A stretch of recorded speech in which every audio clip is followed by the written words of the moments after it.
오늘 설교 말씀의 제목은 선교는 어떻게 해야 하나? 성경 말씀은 마태복음 23장 15절 한 절을 같이 봉독하겠습니다. 시작. 화 있을진저 외식하는 서기관들과 바리새인들이여, 너희는 교인 하나를 얻기 위하여 바다와 육지를 두루 다니다가 생기면 너희보다 배나 더 지옥 자식이 되게 하는도다. 아멘. 성도 여러분, 복된 설 명절 보내셨는지요? 갑자기 찾아온 혹한 때문에 많이 어려우셨을 거로 생각을 합니다. 저희도 그 보일러가 얼어서 몇 시간을 고생을 했습니다. 새해를 맞이한 지가 벌써 5번째 주일이 됐습니다. 자, 오늘 본 말씀, 우리는 그동안 그저 성경책 글자를 읽듯이 읽어왔습니다. 전도해서 데려다가 배나 지옥 자식이 되게 한다. 이 말씀은 그때 당시 바리새인들이나 서기관들에게만 하신 말씀이 아니고 현재 우리들에게 하시는 질책의 말씀으로 받아들여야만 할 것입니다. 자, 이 말씀의 핵심은 전도한 사람도 역시 지옥 자식이라고 하는 말씀이에요. 전도해서 데리고 온 사람만 지옥 자식이 되게 하는 게 아닙니다. 본래 전도한 사람도 지옥 자식이었기 때문에 지옥 자식으로 만든다라고 하는 의미입니다. 우리는 이 말씀에 대해서 상당한 경각심을 갖지 않으면 안 될 것으로 생각이 들어서 오늘 이 말씀을 전하는 겁니다. 그동안 저는 많은 사람들을 만나면서 해외 선교를 소망하는 사람들을 많이 봤습니다. 이러한 일은 참 좋은 현상이지요. 하나님을, 예수 그리스도를 전하기 위해서 아직도 전혀 모르고 있는 그 이방 민족들에게 복음을 전하겠다라고 하는 생각은 얼마나 좋은 생각입니까? 그런데 여간주의가 요구되는 것이 아닙니다. 선교는 굉장한 주의가 요구가 됩니다. 왜냐하면 오늘 말씀처럼 자신과 함께 배나 지옥 자식을 만들게 되는 결과를 가져올 수 있기 때문에 그런 겁니다. 이것은 국내외 선교가 똑같습니다. 멀고만 외국까지 가서 배나 지옥 자식을 만들면 되겠습니까? 오늘 왜 그런가 말씀을 드리려고 생각을 합니다. 지금부터 집중해 주시기를 바랍니다. 우리나라의 복음이 전해진 지 138년이 됐습니다. 1885년도에 언더우드와 벤슬러가 인천항을 뒤덮어서 복음이 전파되기 시작했던 것이죠. 처음 복음이 들어올 당시에는 정말로 엄청난 사건이었습니다. 왜냐하면 현재 이화여대나 연세대학교가 복음과 함께 들어와서 큰 몫을 차지하고 있습니다.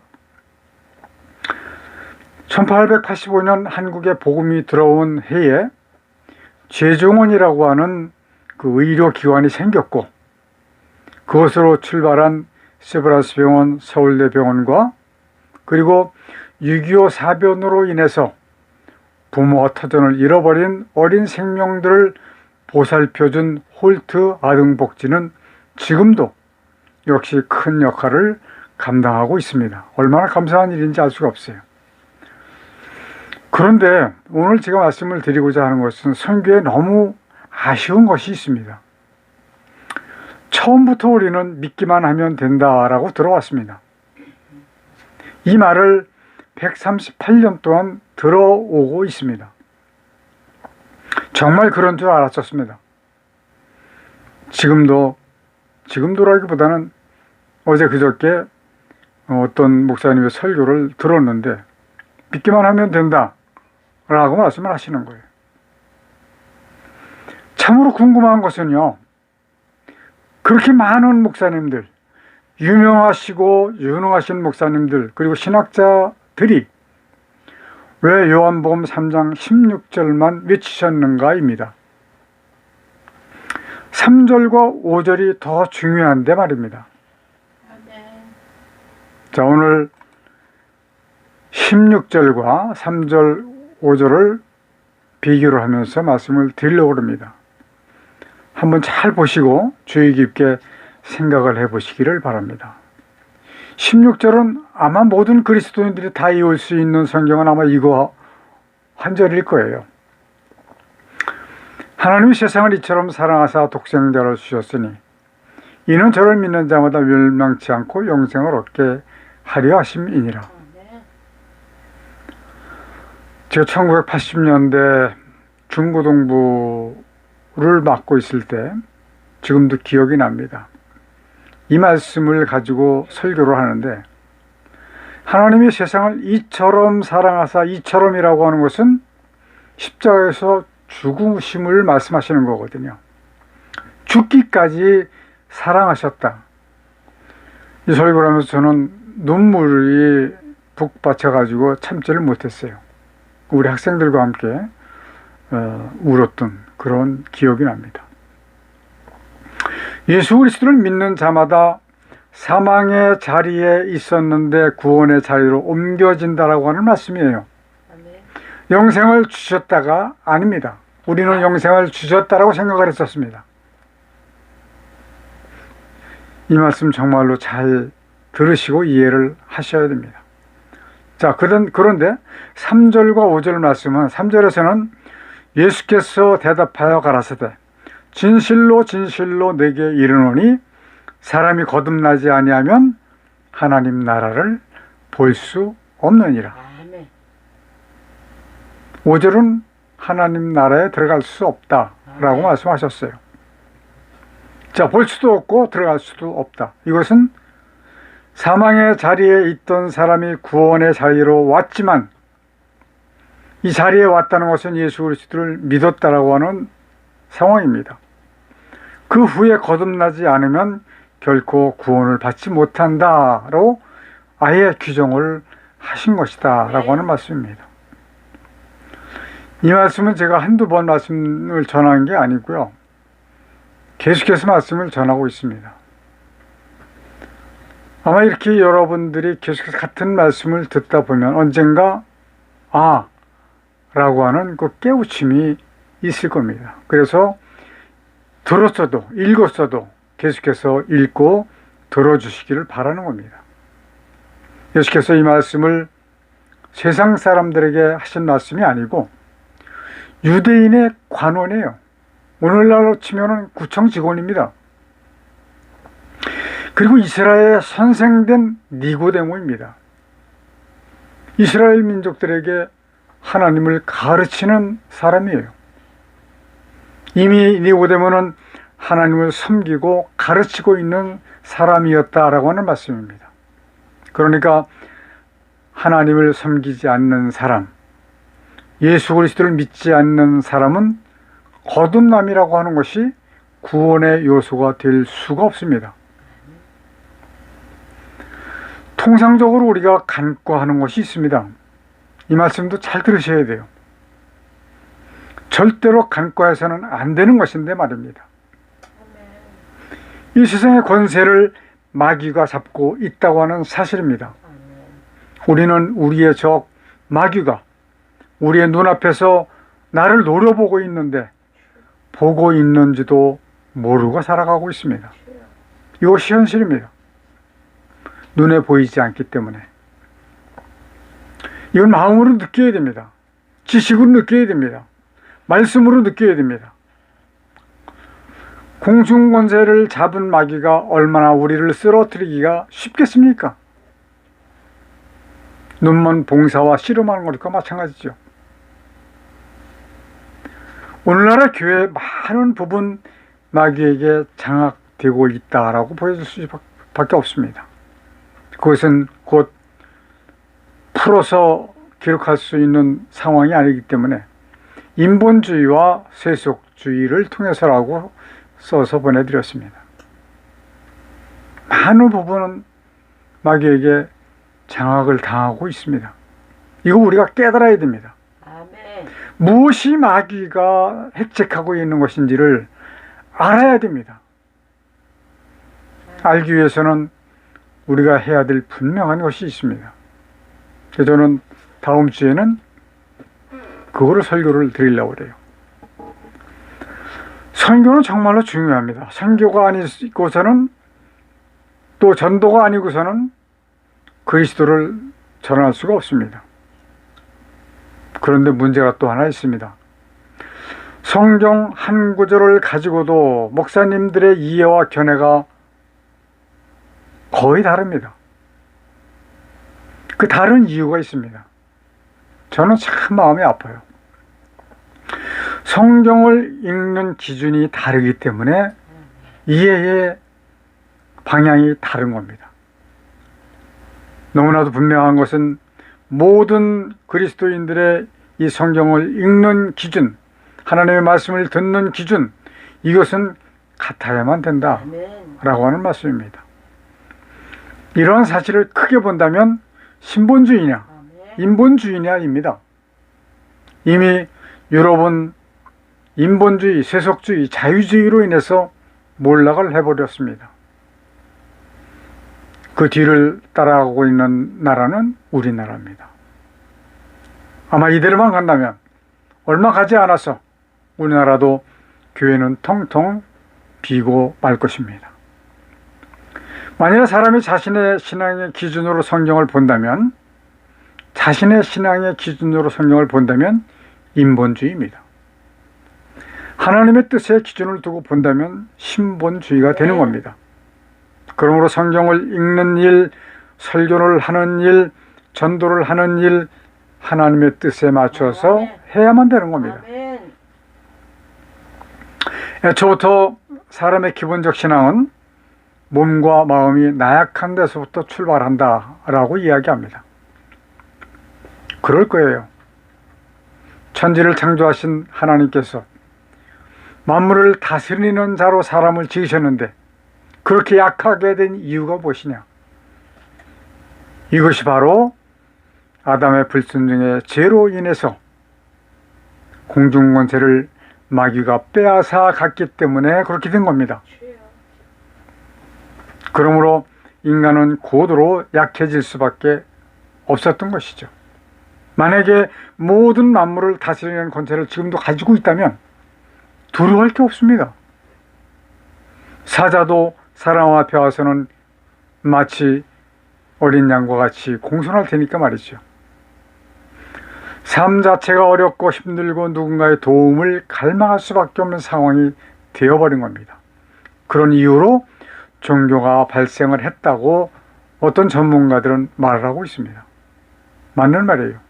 그러므로 세상의 종교는 수억 개가 됩니다. 살아계신 하나님을 알고 정상적으로 섬기는 자가 얼마간 있고 살아계신 하나님을 알지 못하고 허상적으로 섬기는 자가 너무 많습니다. 저희는 이번 연휴 때 영화 제목이 뭐였죠? 교섭이라고 하는 영화를 감상을 했습니다. 그 선교를 하러 갔던 그 교회 10여 명 넘는 그 사람들이 옛날에 인질로 잡혀가지고 있었던 그거를 그 영화를 만드는 건데, 그 이슬람교 이 사람들은 하나님을 허상적으로 섬기는 자들로 보일 수밖에 없어요. 그냥 자기들이 만드는 모하메드가 만든 그 교전, 그것만 가지고 하루에 5번 절하는 것, 이것이 최고로 생각을 하고 있습니다. 하나님은 그런 하나님이 아니신데 사람의 목숨을 마치 파리 목숨처럼 죽이더라고요. 나머지 모든 종교는 자신들이 만든 우상을 섬기는 종교일 뿐입니다. 사실은 종교라고도 할 수 없어요. 왜냐하면 신이 없기 때문에. 이렇게 출발하는 신앙의 주체는 무엇이냐? 주술적입니다. 마치 우리나라가 옛날에 성황당 미신을 믿은 것처럼 주술적인 신앙이라고 볼 수밖에 없습니다. 이러한 신앙의 사람을 하나님의 뜻에 맞도록 변화시키는 데는 많은 시간과 노력이 필요합니다. 그리고 성경적 지식이 필요합니다. 그리고 하나님의 뜻을 아는 것이 중요합니다.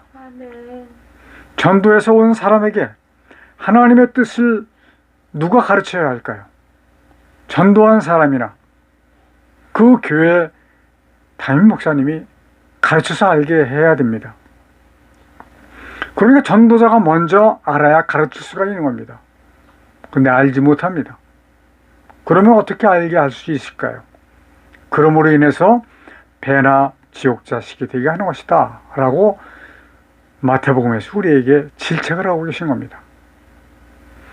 전도자나 교육자가 알아야 할 것은 곧 하나님의 뜻입니다. 아멘. 하나님께서 이 천지를 왜 창조하셨는가를 알아야 되는 거예요. 아멘. 제 친구 여러 번 말씀드린 내용이지만 성경을 67회나 통독을 한 친구가 있습니다. 정말 신앙생활 같이 했는데 신앙생활 자체를 두려움 없이 열심히 했습니다. 그러나 그 사람도 하나님의 뜻을 깨닫지 못했습니다. 결국 신천지에 빠지고 말았습니다. 그는 어떠한 목적으로 성경을 67번이나 읽었을까요? 자기에게 필요한 것을 찾기 위해서 읽었던 겁니다. 하나님의 뜻을 찾기 위해서 읽은 것이 아니에요. 성경을 읽을 때는 분명히 하나님의 뜻을 알기 위해서 읽어야 됩니다. 그리하지 않을 경우 소설책을 읽는 것과 같습니다. 어렸을 때 삼국지, 수호지 밤새도록 읽었던 기억이 납니다. 반드시 성경을 읽는 목적은 하나님께서 오늘 내게 무엇을 말씀하시는가에 관심을 두고 읽어야만 되는 겁니다. 그런데 성경을 읽는 사람 대부분은 많이 읽으려고만 해요. 성경을 많이 읽는 것보다 한 번만 읽더라도 하나님의 천지를 지으신 목적을 알아낸다면 오케이입니다. 67번 읽은 것보다 훨씬 더 귀중한 겁니다. 자, 선교도 마찬가지입니다. 사람들은 전도하고 그 대상이 교회에 나오면 성공했다라고 생각을 합니다. 아직 성공이 아닙니다. 그 다음이 더 중요하기 때문에 그렇습니다.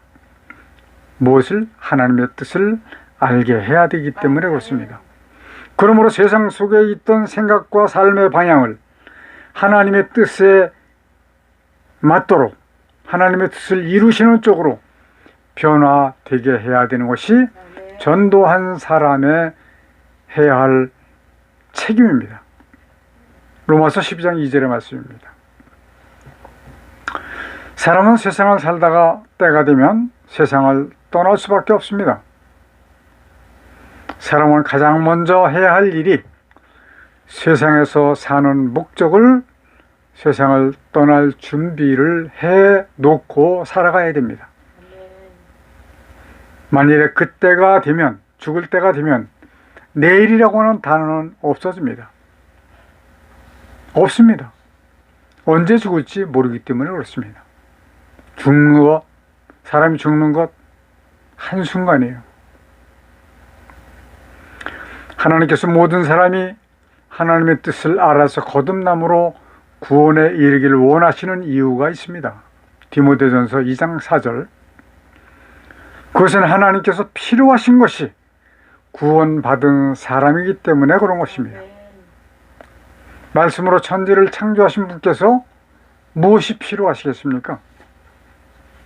우리같이 음식이 필요하겠습니까? 우리같이 패딩이 필요하겠습니까? 하나님은 말씀으로 천지를 창조하신 하나님이세요. 그러나 꼭 한 가지 필요한 것이 있으신데 그것이 바로 구원을 성취한 성도가 필요한 것이다. 그렇다고 하면 왜 필요하신가? 이것도 알아야 됩니다. 마귀를 멸하시는데 필요하신 것입니다. 요한에서 3장 8절에 있는 말씀이에요. 천지를 창조하신 목적이 곧 이 마귀를 멸하시는 것이다 라고 볼 수 있습니다. 마귀를 멸하시려고 이미 영적으로 죽어버린 사람을 구원하시는 겁니다. 사람이 예수 그리스도를 자신의 구주로 믿고 요한복음 3장 16절 거듭나야 하나님의 구원을 받는 것입니다. 요한복음 3장 3절과 5절. 다시 말씀을 드린다면 거듭나지 아니하면 하나님 나라를 볼 수 없다. 거듭나지 아니하면 하나님 나라에 들어갈 수가 없다라고 규정을 하셨습니다. 거듭남이 무엇인지를 알도록 담임 목사가 전도자들에게 가르쳐야 합니다. 그리고 전도해서 온 사람들에게 가르쳐야 합니다. 그러나 목사님들이 거의 거듭남의 체험이 없습니다. 지금 제가 말씀드리는 것이 박욱수 목사라고 하는 사람이 말하는 제3의 비밀이라고 하는 것을 말하고자 하는 것이 아닙니다. 성경에 있는 말씀 그대로 거듭남을 말하는 것입니다. 거듭난 사람은 믿음과 삶의 기준이 하나님의 천지를 지으신 목적, 그 하나님의 뜻에 두게 되는 것입니다. 해외 선교와 국내에서 전도해서 사람을 데려다가 하나님의 뜻을 가르쳐 알게 하고 거듭남으로 하나님의 뜻을 따라 살게 하지 아니한다면 결국 본인은 물론이요 배나 더 지옥자식이 되게 하는 결과를 가져올 수밖에 없다라고 하는 마태복음 23장 15절 말씀을 마음 깊이 새겨주시기를 간절히 바랍니다. 기도하시겠습니다.